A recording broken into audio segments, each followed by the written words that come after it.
disk komputer.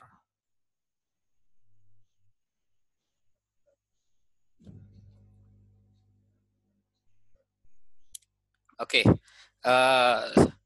hari ini sesuai jadwal kita mau ngobrol tentang bukunya, salah satu bukunya udah lama sih, bukunya tentang Predictably Irrational dari Dan Ariely. Ini buku lama ya, tahun 2000 awal. Isinya menarik. Jadi ini membicarakan perilaku yang biasa kita lakukan dalam melakukan keputusan gitu. Jadi selama ini kita merasa bahwa keputusan yang kita ambil itu rasional. Kita pakai tools segala macam ya, tentang toolsnya itu yang misalnya 5 whys kalau mengambil keputusan, atau fish apa gitu ya kalau di ilmu di pelajaran di sekolahan. Tapi ternyata selain itu ada faktor-faktor lain yang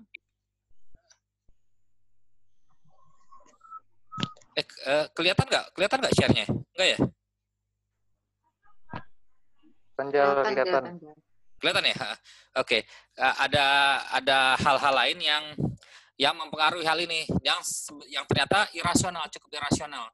Makanya ini cabang baru. Jadi ini bukan cabang baru, cabang yang memadukan antara psikologi dan ekonomik.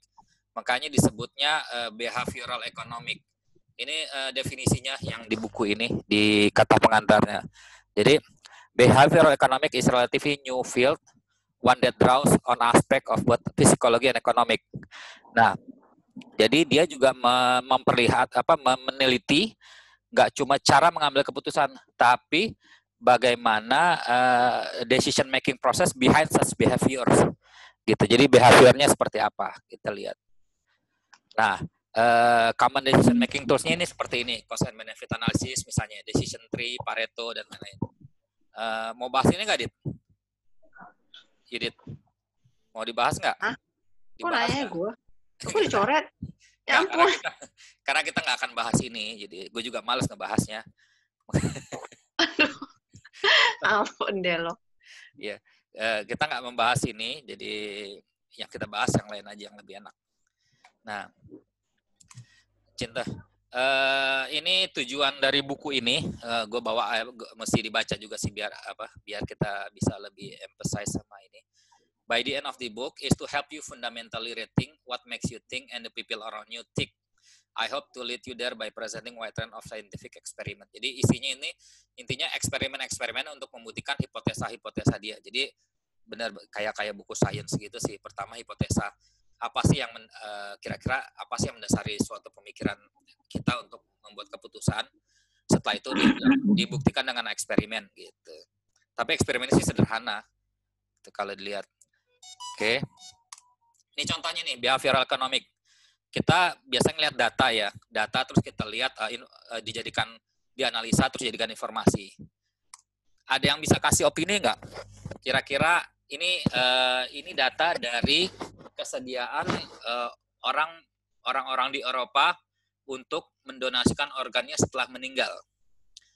Ada yang bisa memberikan analisa nggak? Jadi ini di Eropa, di Denmark tuh cuma 4 orang yang siap mendonasikan. Terus di Netherlands ada 28% orang mau bersedia mendonasikan organnya. Terus sementara di Austria 100%, di Belgium 98% gitu.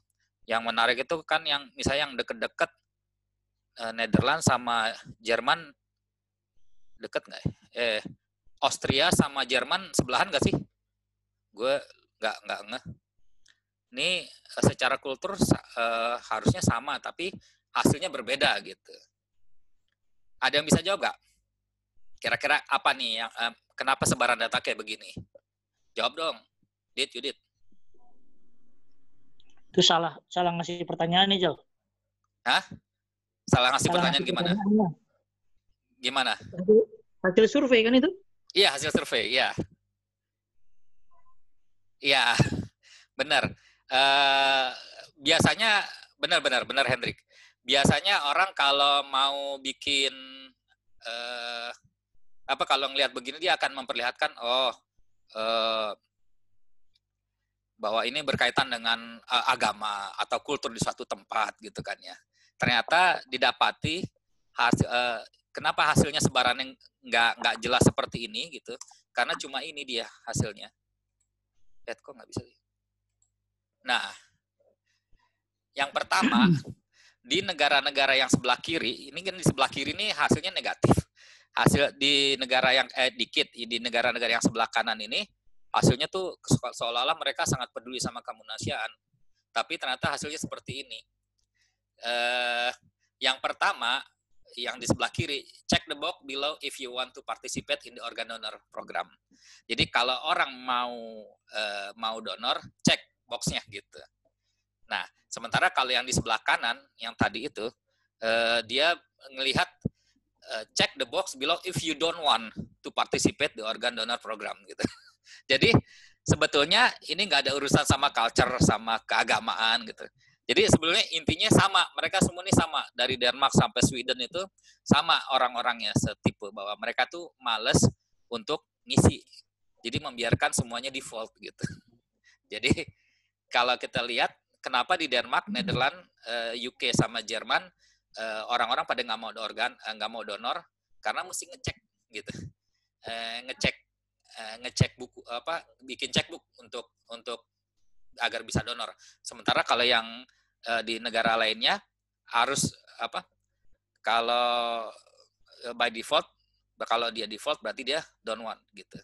Nah, ini berarti simplinya bahwa yang mendasarinya adalah bahwa ongkos, tanda kutip ya, dalam tanda kutip, ongkos bagi seseorang di Eropa, mereka tuh nggak peduli organ itu didonor apa enggak setelah meninggal, atau setelah meninggal mereka nggak dapat benefit kan, dan mereka juga nggak peduli sama sekali. Tapi buat mereka ongkos, tanda kutip ya, ongkos intangible untuk ngeklik itu meter buat dia, untuk ngasih checkbook itu meter gitu. Nah, itu salah satu yang dipelajari gitu di behavior economic ini. Gitu. Nah, halo? Siap? Sunyi? Nah, terus kemudian kita lihat ini dia. Masalah subscription. Ini yang di bukunya di halaman berapa ya, di awal-awal itu menarik sekali. Kalau kita perhatikan, ini ada tawaran tiga opsi tawaran dari theeconomist.com. Kamu mau langganan internet doang, atau printingnya, hard copy-nya, atau print and web subscription. Kelihatan nggak di sini bahwa angkanya tuh berbeda. Angkanya tuh agak-agak aneh. Jadi kalau ekonomis, kalau dia cuma mau internet doang, dia $59. Sementara kalau print subscription, kalau dia mau langganan hard copy gitu ya, ini $125. Tapi kalau mau web and subscription gitu, ini dia harganya sama gitu. Jadi kelihatan nih bahwa si di ekonomis ini agak aneh pilihannya gitu. Nah, ini bagian dari behavioral economic yang dipelajari juga. Ini the truth about relativity, kita udah mulai masuk ke materi. Nah, kok nggak bisa klik. Nah, ini juga agak aneh. Di toko ini kalau kita ngelihat 3 inci Panasonic itu $690 harganya, terus 42 inci Toshiba $850, yang sementara yang 50 harganya $1.400. Hampir 2 kalinya lah, hampir 2 kali dari yang di tengah-tengah gitu. Jadi dalam setiap opsi, terkadang beberapa orang tuh udah mengarahkan ini kita harus memilih yang mana si konsumennya gitu. Nah, seperti ini. Nah, ini eksperimen yang dilakukan. Jadi ceritanya si dan Ariel ini curiga bahwa pemilihan ini bisa dimanipulasi. Bagaimana seorang bisa memilih itu bisa dimanipulasi. Seperti ini eksperimennya. Jadi dia mengeksperimenkan seperti ini. Dia di MIT, dia melakukan penelitian, disebarkan ini ke 100 orang. Tawaran ini, kira-kira mahasiswanya itu pada memilih yang mana gitu. Ternyata si para mahasiswa itu 100 orang itu sebarannya sesuai dugaan. Ketika ketika dipilihkan dengan 3 opsi ini, maka mayoritas orang itu memilih print and web subscription, dan minoritas di yang depan cuma internet doang. Sementara yang print itu 0 gitu. Kenapa kejadian kayak begitu? Nah, sementara tapi kemudian dia melakukan penelitian lagi yang kedua ke 100 orang yang kedua. Nah, ke 100 orang yang kedua dilakukan penelitian tapi dengan opsinya yang cuma 2 doang gitu. Jadi kalau yang pertama 3 print subscription-nya ada web and printing. Terus yang berikutnya yang ini dia lihat ketika opsinya cuma 2, maka yang $59 doang yang ini yang menang, yang dipilih banyak. Padahal kalau kita mau melihat yang di sini, biasanya kan kalau kita tuh menduganya orang memilih tuh biasanya kan QCD gitu ya, kualitas, delivery, C-nya apa ya? Kok aku lupa. Ada kalau project lah. Cost. Cost ya, QCD ya. Cost, quality, cost and delivery gitu kan. Biasanya kita gitu analisanya kan, di situ cost benefitnya apa gitu kan. Kita lihat harusnya pemilih hasil statistiknya ajak orang-orang milihnya tetap kalau kita berdasarkan hal itu, maka pilihannya ajak. Sekalipun dikasih opsi yang nomor 2-nya ini dihilangkan, yang print only itu dihilangkan, harusnya yang print and web subscription-nya tetap 84.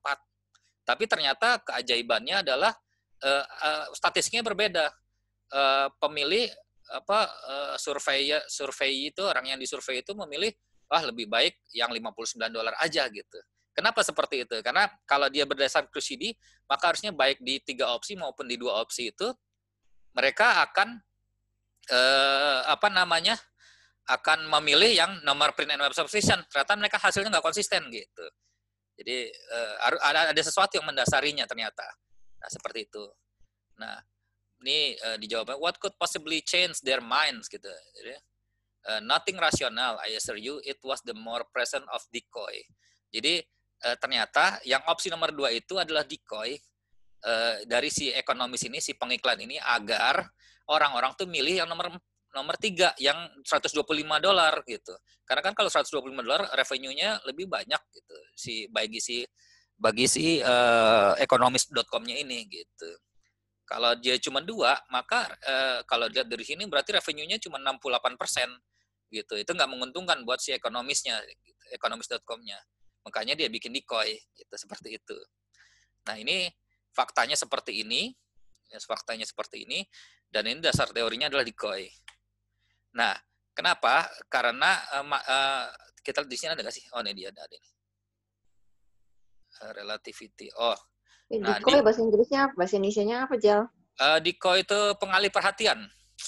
Ngetes nih, Yudit nih.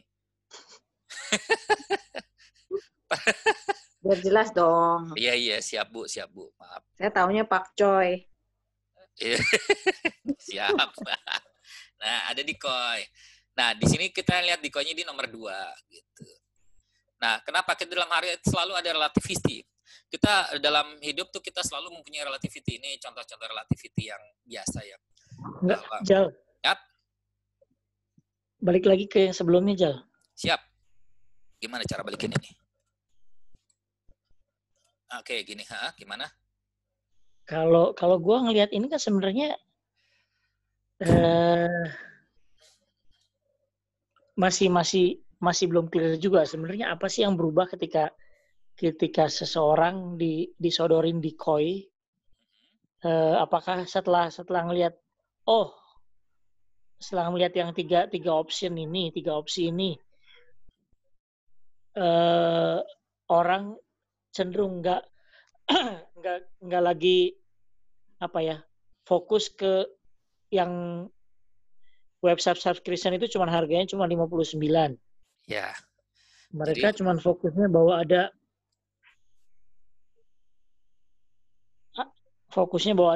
dua hal, yang satu cuma print doang, yang satu print dan web, dan harganya sama gitu maksudnya ya?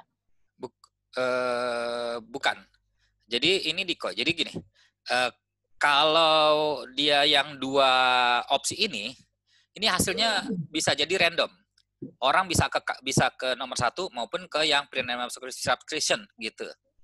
Cuma si ekonomis ini dia kepingin agar orang-orang tuh memilih yang nomor 3 gitu. Makanya dikasih decoy gitu. Kalau dikasih cuma 2, lu mau subscription atau mau premium subscription doang, maka hasilnya akan random, agak susah. Tapi most likely akan orang milih yang nomor 1 gitu. Karena itu. Nanti kita faktor lihat lebih murah. Apa? Karena faktor lebih murah. Faktor decoy namanya. Bisa jadi lebih murah karena apa gitu. Di buku ini dia cukup dalam sih, cukup dalam membahasnya gitu. Masalah decoy ini. Kita lanjut aja dulu ya. Oke. Jadi nah, ini dia. Kenapa gue mau menyoroti tentang relativity. Jadi biasa ya yang kita lihat waktu pelajaran fisika dulu. Ini yang hitam kiri sama lingkaran hitam kiri, lingkaran hitam kanan itu ukurannya sama sebetulnya. Ukurannya sama. Tapi karena ada orang yang mengelilinginya itu, ini decoy-nya lah istilahnya. Decoy-nya itu lingkaran-lingkaran yang dikelilingnya. Membuat kesannya yang kiri itu lebih gede daripada yang tengah gitu. Begitu juga yang garis lurus. Udah pada familiar sama ini kan ya. Gitu. Jadi kita itu sebetulnya dalam mengambil keputusan tuh relativitas, penuh relativitas. Jadi bukan QCD, bukan QCD. Ya mungkin ada QCD, tapi tetap QCD-nya itu tidak objektif, tetap ada unsur-unsur relativitasnya gitu. Gitu. Ini dia. Nah, ini contohnya dalam vision gitu ya. Nah ini dia ada dua hal yang tentang relativity ini yang gue sorot, ada dua bullet point istilahnya gitu. We are always looking at the thing around us in relation to other. Jadi kita selalu membanding-bandingkan lah. Bagusan si ini, bagusan yang itu gitu. Bagusan pemerintah yang unu daripada yang ini. Enggak boleh ya. Enggak boleh ya, Dit ya. Nah, terus yang kedua, selain kita melakukan comparing relasi itu dari satu ke yang lainnya gitu dalam mengambil keputusan, kita juga cenderung untuk comparing thing that easily comparable. Jadi yang gampang dibandingkan. Kalau susah tuh kita masih bingung gitu. Contohnya ini, nah ini dia. Kalau ini dia susah dibandingkan, ini jadi random. Kalau ini gampang dibandingkan. Kita maju aja deh, kita maju. Ini contohnya begini. Ini premisnya. Premisnya kita mau membandingkan A dan B misalnya ya. Ini atributnya mungkin bisa apalah, bisa harga, bisa gambar, bisa kecantikan atau apa ya atributnya. Tapi dua bullet poinnya adalah A itu tidak bisa di-compare dengan B. Hard to compare istilahnya. Terus yang kedua, premis kedua, A itu belum tentu lebih baik dari B dan B itu belum tentu baik dari A karena memang hard to compare gitu kan ya. Nah, kalau si orang menawarkan ke konsumennya A dan B, kita nggak bisa tahu loh, hasilnya bisa random. Gitu, hasilnya bisa random. Nah, tapi kalau kita melakukan yang ini, kita insert A- as a decoy, maka apa yang ada di persepsi orang-orang, A itu dengan A ini misalnya ini A minus ya, A minus. Jadi kalau A-nya itu mungkin sama kayak A minus itu sama kayak A, tapi lebih ada cacatnya dikit lah gitu. Nah itu maka miraculously A itu A ini udah absolutely superior dan A minus, tapi dengan adanya ini fenomena ini maka A will seem superior dan B as well gitu. Jadi dengan serta-merta A itu jadi lebih baik dari semuanya. Contohnya gini lagi. Ini yang equal understanding lah. Biasanya kalau kita debatkan perbandingannya harus apple to apple, banana to banana gitu kan ya. Karena ini gampang ya memperhatikan yang bagus mana. Kalau pisang yang kiri sama yang kanan bagus mana? Pasti pisang yang kiri dong, karena lebih banyak, lebih kuning gitu ya. Terus kemudian pisang terus yang kedua apel kiri sama kanan bagus mana? Kalau aku suka yang merah karena lebih merah lah, harusnya lebih manis baik ini gitu. Tapi bagaimana kalau kita membandingkan apel dengan pisang? Nah ini yang tadi aku bilang, apel itu dibandingkan dengan pisang kan nggak bisa, hard to compare gitu. Benar-benar hard to compare buat orang ya, orang kadang-kadang suka pisang tergantung mood ya, kadang-kadang suka ini, kecuali orang yang alergi ya, suka apel gitu. Kalau gue sih gitu. Nah, gimana caranya agar ini gampang dibandingkan. Jadi kita membantu orang untuk membandingkan. Jadi misalnya kita konsumen nih, kita penjual mau membantu mau ngejual nih. Ini apel sama ini. Gimana caranya agar kita mengarahkan orang milih apel gitu ya? Gampang. Kalau untuk kalau ada opsi apel sama banana, maka agar kalau kita mau mengarahkan orang memilih si apel, maka kita taruh opsi ketiga, yaitu apel yang lebih jelek daripada yang kiri gitu. Dengan begini gitu. Dengan begini maka apel ini kan udah pasti nih, udah absolutely lebih ini asam lah, asumsi ini asam ya. Apel kuning kan asam, apel hijau kan asam ya, belum mateng. Nah, kita kasih ini otomatis ini udah absolutely lebih yang merah lebih manis daripada apel ini.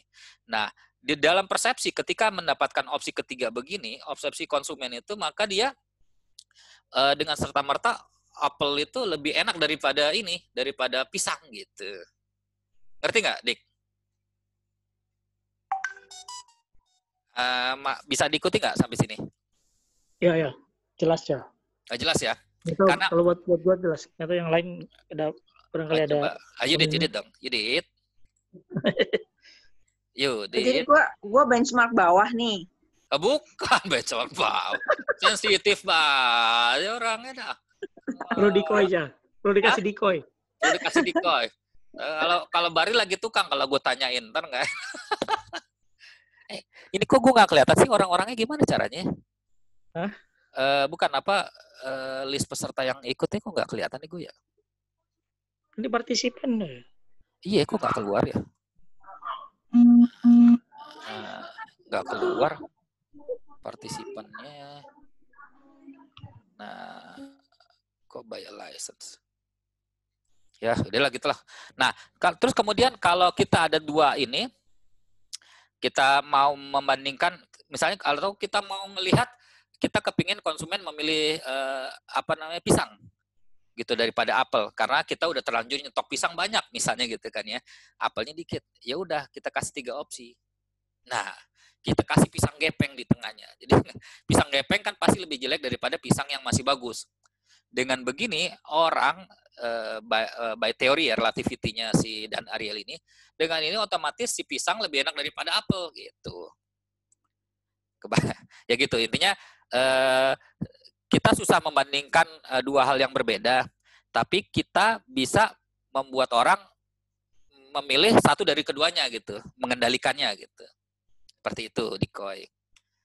Nah, ini dia. Dengan catatan A dan B ini susah di-compare ya. Nah, ini dia. Nah, buat gue, misalnya gini nih, option for travel. Kita mau ke Roma atau Paris.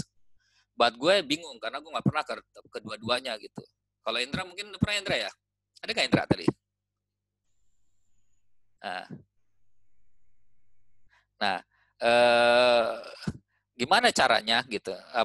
Kalau kita sebuah travel agent gitu, memilih A dan B ini susah buat aku ya, karena dua-duanya blank, jadi susah di-compare. Nah, gimana caranya? Ya sudah, kita compare kasih ke decoy-nya yaitu C. C itu jadi C itu merupakan A-.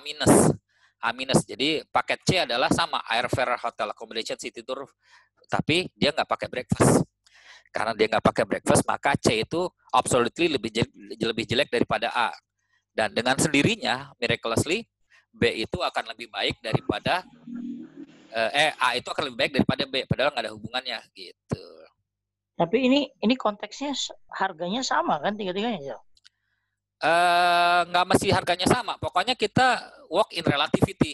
Jadi atribut itu bisa macam-macam. Jadi kan kalau kita kalau kayak kita melakukan analisa kan kadang-kadang kayak cost benefit analysis lah. Itu kan kadang-kadang ada tangible and intangible-nya yang kita perhitungkan misalnya gitu. Ini intinya dia nggak spesifik masalah harga gitu. Bahkan di bukunya malah tips dia ngajarin salah satu tips untuk kencan agar kita laku di mata perempuan gitu. Kocak juga sih. Tapi memang ini atributnya seperti itu. Tapi bukan karena faktor human itu suka apa ya? ini kan ujung-ujungnya kan ini kan apa feel good decision making kan, yang orang setelah dia decide sesuatu berharapnya dia punya apa ya, feeling good gitu kan, yang apa. Iya. Dan dia feeling good karena merasa dia telah memilih sesuatu yang lebih baik dari option yang lain gitu ya. Iya, betul. Dengan begitu maka dia benar feeling good. Nah, kalau di teori-teori zaman dulu kan kita ada QCD gitu kan ya. Nah, cuma tadi yang kasus di ekonomis.com itu kalau emang benar-benar QCD maka harusnya yang nomor 3 opsi printing itu tetap 80% lah, dekat-dekat dengan 86% itu ketika opsi keduanya dihapuskan di coin-nya. Ternyata ketika di coin-nya dihapuskan statistiknya berbeda jauh gitu. Ini juga seperti ini. Gitu. Jadi masalahnya di relativity gitu. Ada lagi?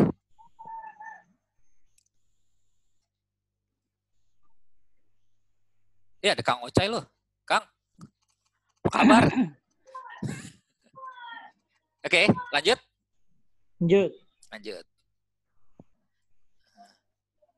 Nih, nah ini contohnya lagi. Contoh di bukunya ini bread maker. Jadi ketika awal-awal bread maker dibuat, $275 harganya nih, bread maker.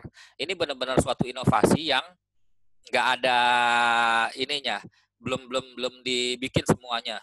Karena orang taunya tuh kalau orang mau bikin roti ada 2 cara, pakai mesin, satu lagi pakai manual dibanting-banting gitu. Seperti itu. Nah, tiba-tiba ada bread maker. Nah, ini kan hal yang baru yang nggak bisa di-compare mana-macam. Selama setahun penjualannya ya hampir zero lah gitu, nggak laku-laku ini. Terus kemudian dia si pembakar, mereknya apa sih awal-awal nggak terkenal juga sih. Akhirnya dia minta konsultasi sama salah satu marketing agent, mungkin kalau di Indonesia Mark Plus-nya lah gitu. Mark Plus-nya cuma bilang ngasih tahu bahwa udah jangan bikin satu varian, bikin varian kedua gitu, yaitu bread maker yang sebagai decoy, kita bikin yang lebih mahal. Nah, dengan seperti ini dia punya decoy. Akhirnya dia ngelihat, maka ibu-ibu kan ketika membeli ini dia punya relatif, wih gile, ada yang $510, ada yang $275.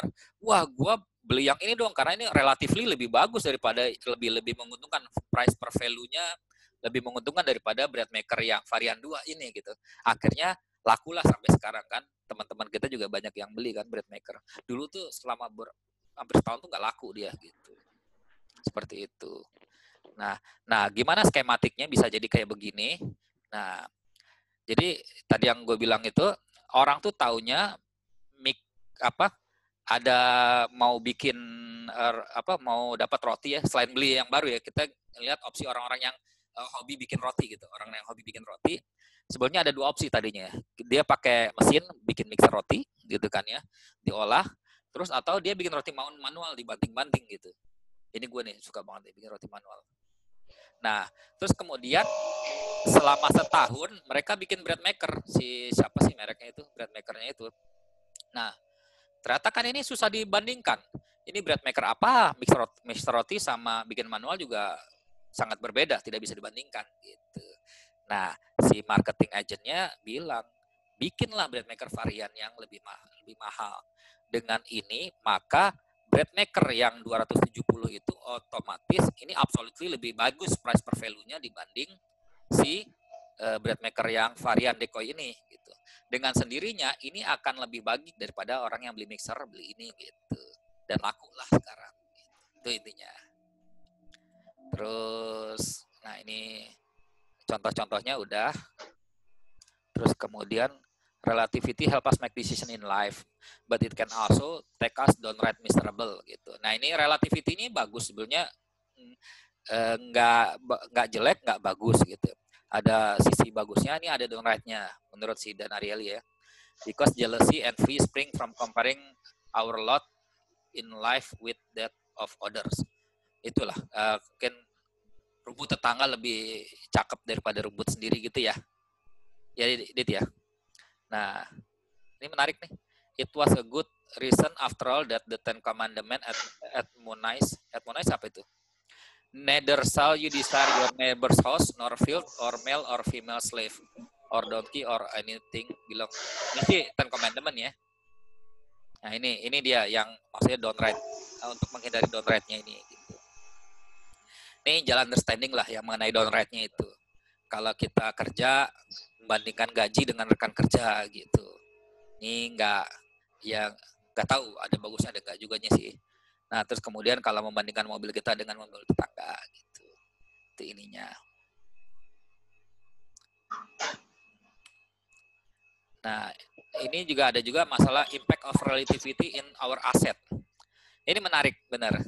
Jadi we find it easy ya kalau kita punya aset aset misal mobil yang mahal gitu kan ya. Karena kita nggak akan sayang-sayang untuk bikin modifikasi yang lebih mahal gitu. Misalnya kalau ini contohnya bikin letter set seharga $3.000 untuk di mobil yang $25.000 gitu. Nah, padahal kalau kita beli sofa aja lebih enak gitu tinggal di sofa meskipun lebih sering dipakai sofa gitu. Tapi kalau kita mau beli sofa dengan harga 3.000 kita mikir-mikir gitu. Tapi karena kita mau beli letter di mobil yang seharga mahal, maka kita nggak sayang-sayang gitu. Seperti itu. Nah, what can we do anything about this problem of relativity? Nah, ini kan yang tadi aset. Jadi kalau kita punya, ya benar sih. Contohnya kalau kita punya Mercedes gitu kan ya, kayaknya pajaknya lebih mahal, asuransinya lebih mahal gitu ya. Sementara kalau dulu masih kita kalau punya carry gitu kan, asuransinya juga murah. Mungkin asuransi nggak mau kali ngasuransiin mobil carry gitu kan ya. Terus pajaknya juga murah gitu. Nah ini ada di setiap aset yang harga aset tertentu ada circle-nya juga, ada circle of relativity juga di situ gitu. Nah, the good news is that we can sometimes control the circles around us, moving towards smaller circle and boost relative happens gitu. Ini yang tadi dibaca aja deh. If we are thinking about buying a new car, we can focus on the model that we can afford and so on. Jadi kalau jadi kita beli yang mampu-mampu aja deh, nggak usah maksain gitu.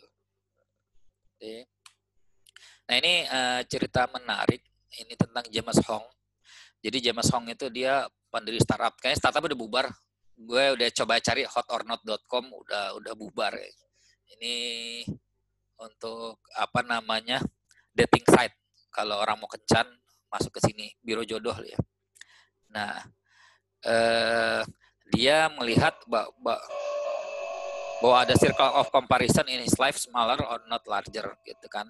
Maka dia tuh tadinya punya Porsche Boxster. Terus dia ngelihat tadi ada circle of relativity-nya kenceng nanti gitu.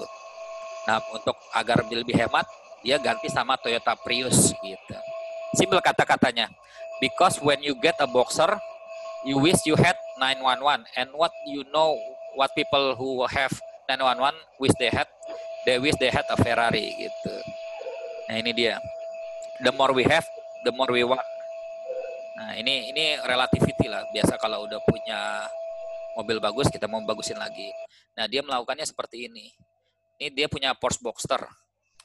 Nah dia ganti sama Toyota Prius. Jelek sih gitu. Kenapa? Karena ini Porsche 911 tuh kayak gini ternyata bagus juga ya. Nah seperti ini. Nah ini dia lepaskan circle of relativity yang terlalu gede buat dia ganti sama Prius karena mungkin lebih hemat gitu. Nah ini ijal understanding aja lah masalah relativity yang tadi dibilang bahwa kalau ada harga pisang 15.000 kg di tukang sayur biasanya emak tuh nawar lah 12.000 lah, di pasar aja cuma 10.000 gitu. Tapi padahal emak yang sama gitu ya kalau habis makan di restoran itu ngasih tipsnya 10.000 sampai 20.000 gitu. Karena ada circle of relativity di situ. Dia makannya 600.000. Kalau ngasih tips 1.000 kan dia kayaknya malu gitu. Padahal secara absolut harganya sama. Cuma secara relatif ya memang ini harganya lebih mahal 50% daripada harga pasar. Padahal jaraknya 3 km gitu. Nah, ini juga masalah selling, masalah relativity nih. Jadi biasanya kan kita punya ini harga tas gitu ya. Harga tas itu 1 juta gitu kan ya. Tiba-tiba ada sale gitu. Harganya cuma 600.000 gitu. Nah, karena kita punya absolute, kita punya apa di in my mind tuh ada A-nya tuh ya. A-nya itu dia 1 juta gitu kan ya. Terus dengan harga yang sama, tasnya sama, padahal kita harganya cuma 600, itu A minusnya. A minusnya 500.000. Ya, dibelilah, padahal kita nggak butuh gitu. Dia bilang dengan begitu kita hemat gitu. Secara relatif kita hemat 400.000 dengan beli tas ini. Padahal secara absolut lu spending 600.000 untuk beli tas tersebut meskipun diskon gitu. Ini sale-nya gitu. Nah, ini malah yang tadi yang aku bilang. Tapi ini sih kayaknya agak absurd deh. Masalah kencan gitu. Dah. Ada pertanyaan? Halo?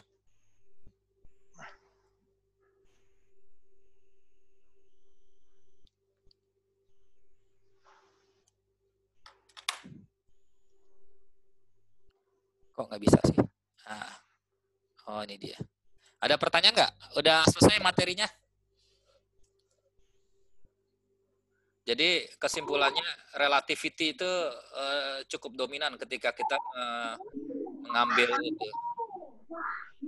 Bahkan kalau kita mau melakukan misal pembelian, kalau lagi di procurement proses di kantor gitu kan ya, biasanya kita bikin owner estimate gitu. Kadang-kadang kita malah ya udah ngambil aja dari yang kemarin itu kan bagian dari relativity. Jadi kita nggak ngelihat lebih ini lagi, udah ambil dari tahun kemarin, proyek sebelumnya lah gitu, seperti itu.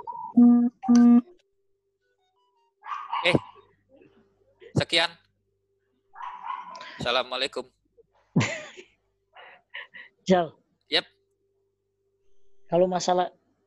Kalau tadi lu ngomong masalah orang make decision berdasarkan QCD, dan itu kan kesannya itu mah lebih formal. Kalau misalkan di company ya lah selalu ada pertimbangan sebelum melakukan decision making, semuanya dibuat secara formal. Tapi kalau kita sehari-hari kan sebenarnya kita ngerasa kita menganalisa QCD, sebenarnya enggak juga kan. Ujung-ujungnya kan baik lagi masalah emotional decision kan, yaitu feel good ya, apa yang bikin lu feeling good aja gitu kan. Iya, paling enggak gini, aku udah melakukan sesuatu yang baik gitu. Karena dari A dan B yang tadi ini aku balik. Dari merasa untung. Merasa untung dengan memilih si A, karena A itu dari 2 opsi ini gitu kan ya. Dari opsi ini A itu lebih baik daripada B menurut kita secara relatively, padahal belum tentu karena ada decoy, jadi kita merasa feeling good gitu. Tapi dulu pernah ngobrol sama bapaknya Peto sih kan, bapaknya Peto pintar orang. Dia bilang gini, kamu kalau dalam hidup itu kalau ngambil itu jangan cuma lihat yang tangible-nya dulu, intangible-nya juga lihat gitu. Kalau kamu beli beli mobil gitu kan, lihat aja dulu apa itu membuat dari sisi tangible-nya kan kelihatan harganya 200 juta misalnya gitu ya. Tapi intangible-nya nanti ke depannya gimana? Hidupmu akan lebih enak kan dengan yang kayak gitu. Ya gitulah. Nah, tapi masalah tangible kan balik lagi masalah atribut tuh kan. Siap. Yang lu contohin di sininya 2 atribut aja itu bisa bikin orang bingung kan, apalagi kalau itu atributnya udah lebih banyak kan. Itu kan sama aja masalah mencoba membandingkan 2 hal dengan multi atribut, multi dimensi lah istilahnya kan, yang kita sendiri kadang-kadang nggak bisa memahami gitu loh. Nggak bisa, ya itu balik lagi bisa membandingkan antara satu hal dengan yang lain dan menentukan mana yang lebih baik itu kan nggak gampang gitu kalau udah atributnya lebih dari 2. Iya. Kalau dari sisi kita penjual, aku ini deh, Ranslam Berji itu siapa yang ngasih kuliah itu? Rick. yang lo kenal. Ahmad Juniarto. Ahmad Juniarto ya. Dia pinter. Jadi kalau setelah gue baca ini, terus gue dengerin presentasinya dia waktu itu kan kuliah ya. Jadi dia tuh misalnya gini, kita sebelumnya punya alternatif yang ajak ya, A dan B. Kayak tadi apel sama pisang. Kita udah ajak gitu kan ya. Atau kalau mau bikin roti, kita atau ini pisangannya. Nah, yang A ini, jadi kalau kita kan biasanya kita kasih opsi A minus gitu. Nah, kalau dia intinya tuh A minus itu misalnya gini. Yang membuat A kita itu pilihan A kita itu digeser sama dia jadi A minus. Sementara dia mempunyai offering sendiri yang A plus gitu, yang A beneran. Sehingga kita merasa tertarik. Ngerti nggak ya? Iya. Ya, ngerti. Jadi yang di persepsi kita tadinya A, sama dia dibikin A minus. Enggak, ini ada yang lebih baik dari A gitu. Ngerti nggak? Iya. Iya, maksudnya bukan ngerti pas materi, maksudnya gue ngomong jelas nggak gitu ya? Gitu.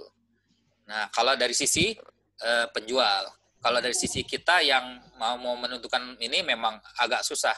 Tapi memang paling nggak kalau kita mengerti, oke ini masalah relativisme gitu. Tapi nggak gampang loh bikin A kita itu jadi A minus, karena sering kok gue dideketin sales gitu ya, dideketin sales standar ya, sales di jalanan gitu. Wah dia ngasih opsi gitu kan, ini bapak kalau ini bisa begini, kalau ini bisa begini. Tapi terus langsung kita sadar bahwa lu cuma manipulasi gue gitu. Ini kan bagian dari tanda kutip manipulasi. Gitu. Nggak gampang gitu. Menarik itu ada waktu itu ya. Gue masih bujangan ya. Yang masalah A digeser jadi A minus gitu ya. Gue pernah mau melakukan sesuatu pekerjaannya yang menurut gue agak-agak bahaya gitu. Jadi bisa jadi mati gitu ya, di sana gitu ya. Nah, terus jadi kan tiba-tiba dan gue bujangan kan gitu kan. Gue bujangan. Jadi nggak ada yang di apa-apa, nggak ada yang perlu dikhawatirkan istilah tanda kutipnya gitu. Terus tiba-tiba ketemu salah satu agen asuransi gitu ya. Kan intinya gini, kalau gue pulang, jadi A dan opsi gue itu di A dan B itu udah ajak. Gue bisa pulang dalam keadaan alive atau B dalam keadaan ya nggak pulang gitu kan ya. Bisa pulang alive atau nggak pulang gitu. Terus kemudian dia ngasih ini, yang A gue itu dibikin minus sama dia A minus. Lo nggak begitu opsi lo. Lo kalau lo pakai asuransi jiwa gitu, gitu. Opsinya nggak begini. Ketika lo pulang, lo A-nya itu emak lo kaya.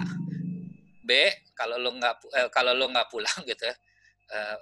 Sorry, ini kalau lo A-nya tuh gue nggak pulang, B-nya tuh gue pulang. Kalau lo pulang gitu kan, lo pulang hidup gitu kan ya, maka ya sudah nggak apa-apa. Tapi kalau lo nggak pulang, tuh ada dua opsi. Yang lo bilang A minus itu ya mak lo biasa-biasa aja.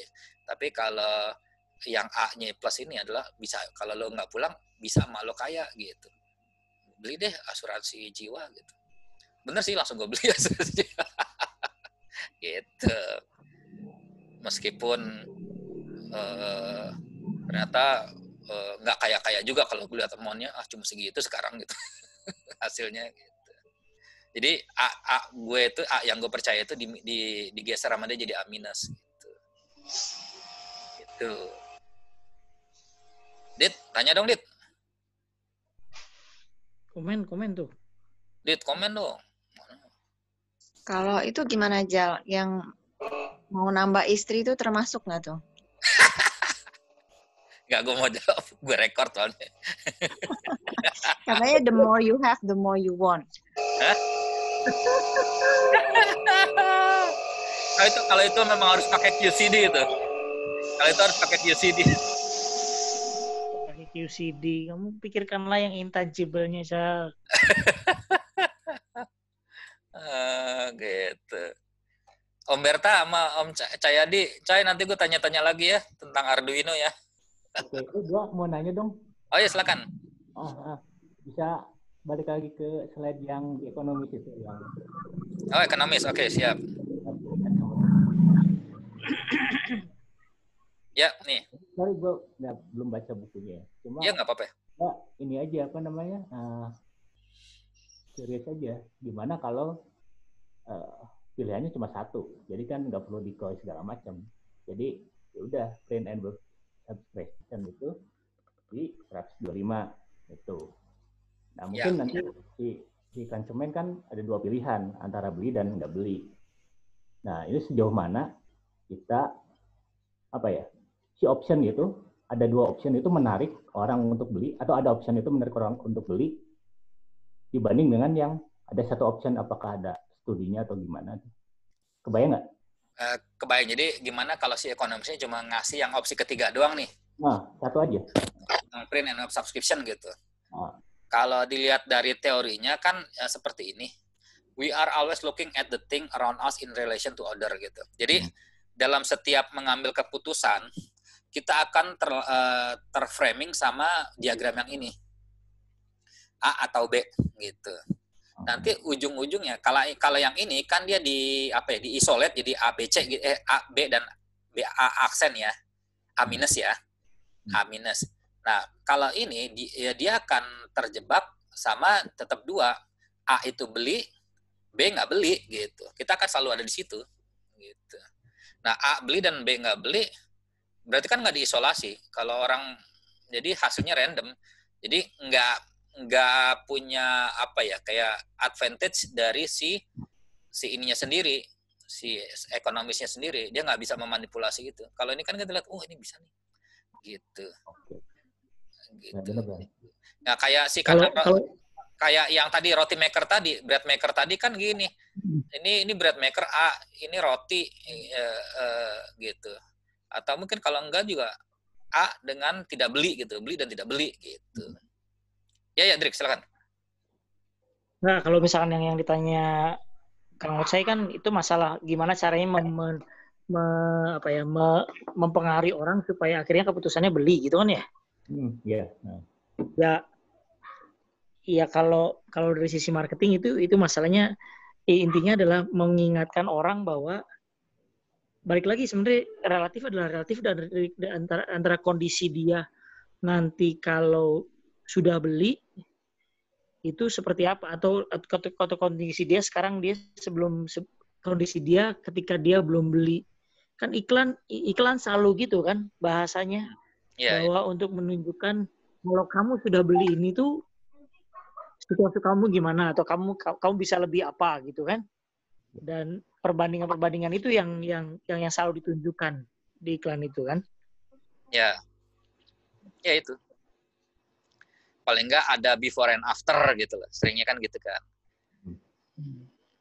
Misalnya kalau sudah subscribe ekonomis ini langsung gitu kan tingkat kecerdasannya MBA mah lewat lah. Langsung PhD itu.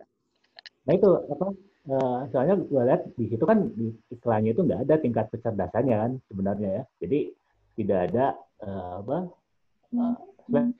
si konsumen itu cuma dikasih pilihan aja dari situ ya. Tentu ini ada marketnya juga. Maksudnya ini dia udah punya segmen marketnya sendiri. Cuma maksudnya gini, tentu dia nggak akan jadi dia nggak akan menyorot orang-orang yang nggak suka baca koran gitu. Ini iklannya tentu di kalangan orang yang baca koran. Jadi segmen marketnya ada sendiri gitu. Kalau kita belajar marketing itu dia udah punya targetnya. Jadi yang targetnya ini mahasiswa, akademis sama profesional gitu. Dia nggak akan ke tukang sapu gitu. Nah, nggak akan ke sana. Jadi tetap ada di ini besarnya sendiri ada gitu. Di mana? Di gambar besarnya itu ada dia punya tuh. Tapi contoh lain yang menarik yang dia bahas di chapter 1 ini juga kayak gimana membuat decoy sesuatu yang kayak untuk restoran orang selalu ada menu yang paling mahal tapi itu bukan target penjualan dia hanya pakai itu untuk mengejar target penjualan produk lain yang lebih murah dari produk termahal itu. Ya betul. Nah ini nih, ini gue berapa kali lihat di Electronic City gitu. Jadi harganya tuh aneh. Berapa kali gitu lihat, Pak yang ini, yang ini, yang ini gitu. Yang dipilih gitu.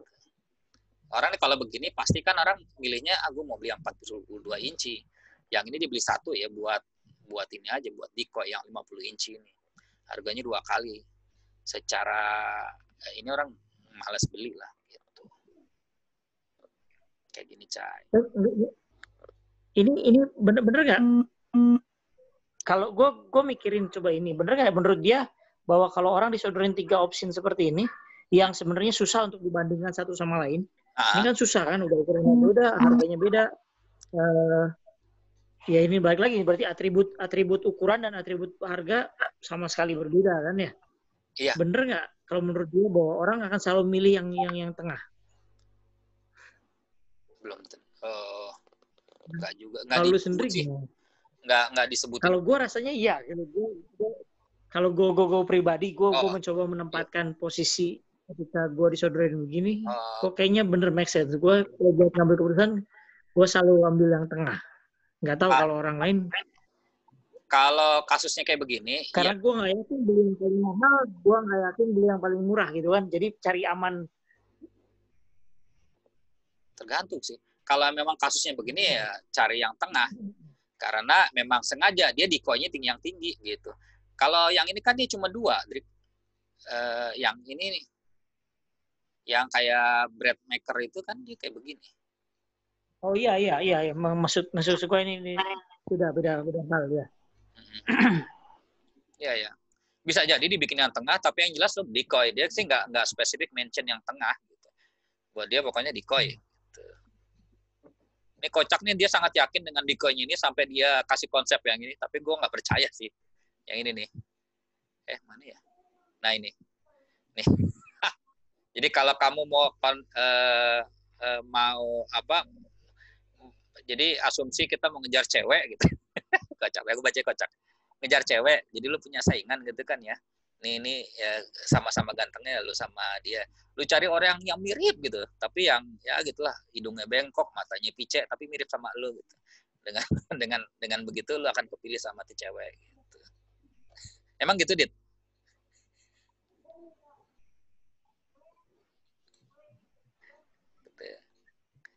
Jadi dia sangat yakin dengan konsep relativity ini gitu. Ya. Seperti itu. Oke. Jadi kalau gue pribadi, kalau gue yang bisa gue ambil dari chapter 1 ini ya. Satu, ya kalau masalah teknik marketing mah jelas lah ya, masalah mencoba menawarkan decoy, mencoba ya ngasih orang alternatif, terus orang bisa membandingkan, itu jelas. Kalau yang lebih penting adalah skill yang kita dapat dengan sadar bahwa keputusan kita selalu ada faktor relativitas. Itu ketika kita jadi konsumen kan ya. Betul sekali. Yang menarik tadi masalah mencoba kalau pesannya adalah kalau mau happy, lebih baik menempatkan diri di lingkungan di yang sekitarnya, lingkarannya lebih kecil gitu kan ya. Iya betul. Kayak tadi dibandingkan kita Toyota Prius kita di lingkaran yang lebih besar gitu kan ya. Terus satu, yang kedua masalah ya selalu berarti harus selalu aware ketika kita disodorkan decoy gitu kan. Ya betul sekali. Lumayan membantu sih dalam pembelian gitu. Nah, yang benar-benar santer kerasa itu ya ketika udah ada kata sale di depan ini toko gitu. Aduh, deg-degan. Gitu.